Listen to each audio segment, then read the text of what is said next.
20 to 60 Or nautical you can go miles in the guest until room. 1:30 a.m. Central Standard Time.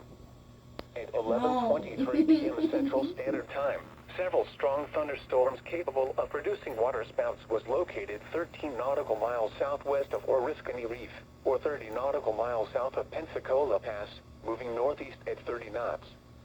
Hazard: waterspouts, wind gusts 34 knots or greater, and small hail.